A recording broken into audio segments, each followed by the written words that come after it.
بادشاہ کا موڈ بہت اچھا تھا۔ وہ نوجوان وزیر کی طرف مڑا اور مسکرا کر پوچھا، تمہاری زندگی کی سب سے بڑی خواہش کیا ہے؟ وزیر شرما گیا، اس نے منہ نیچے کر لیا۔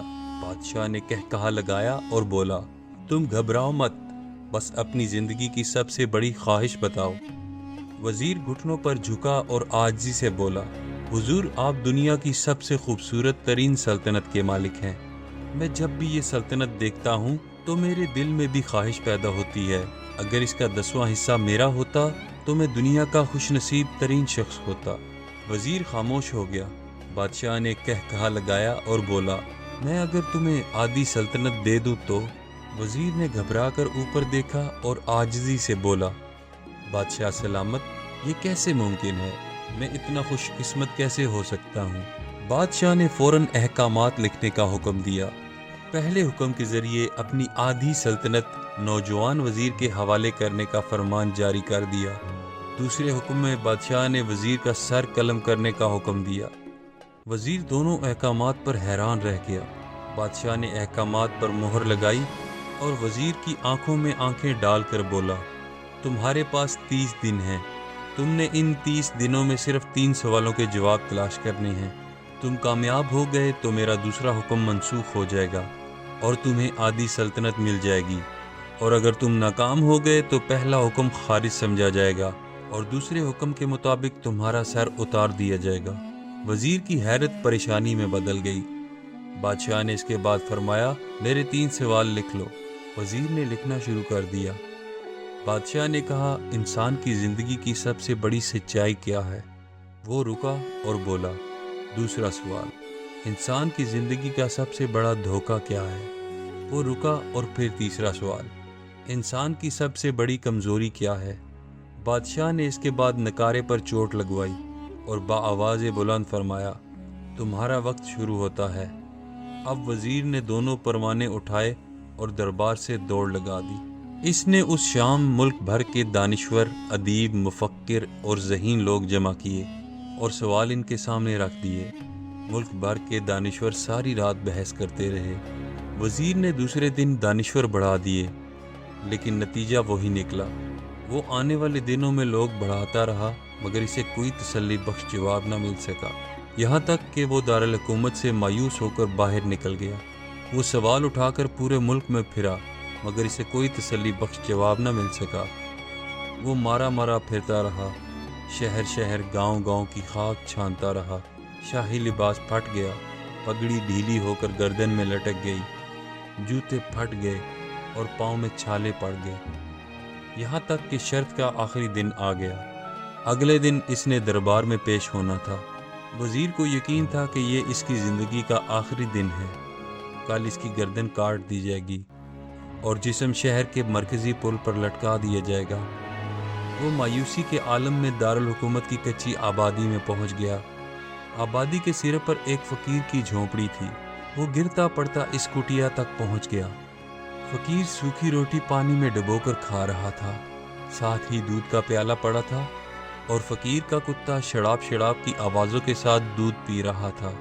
فقیر نے وزیر کی حالت دیکھی، کہا لگایا اور بولا، جناب عالی، آپ صحیح جگہ پہنچے ہیں، آپ کی 3 سوالوں کے جواب میرے پاس ہی ہیں۔ وزیر نے حیرت سے اس کی طرف دیکھا اور پوچھا، آپ نے کیسے اندازہ لگا لیا میں کون ہوں اور میرا مسئلہ کیا ہے؟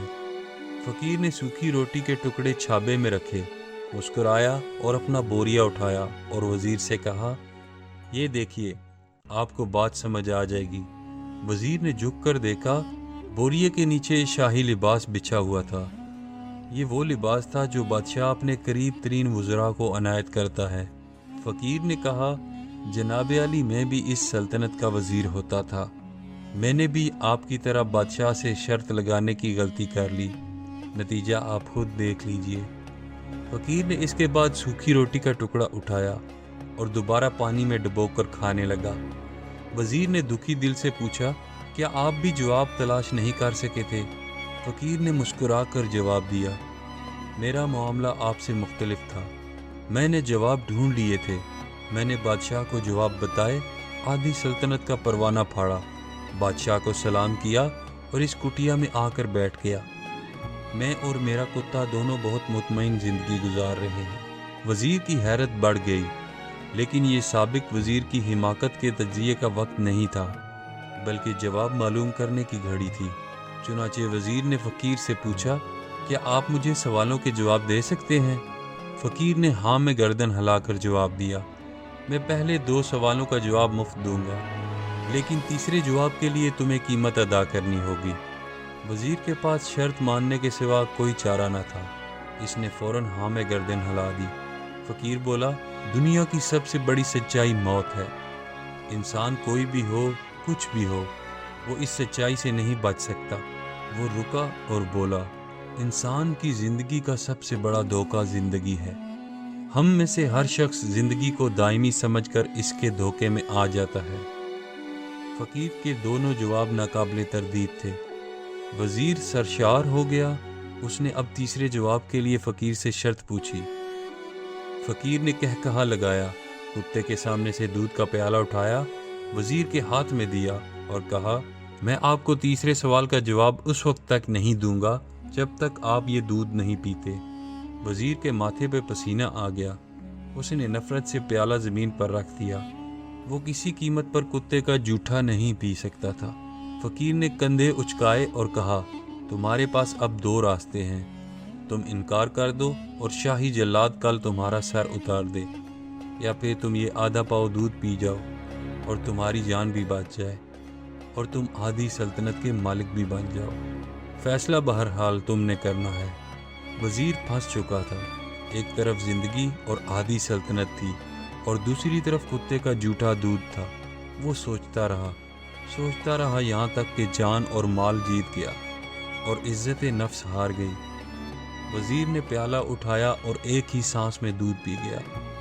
فقیر نے ایک زوردار کہا لگایا اور بولا، میرے بچے، انسان کی سب سے بڑی کمزوری غرض ہوتی ہے۔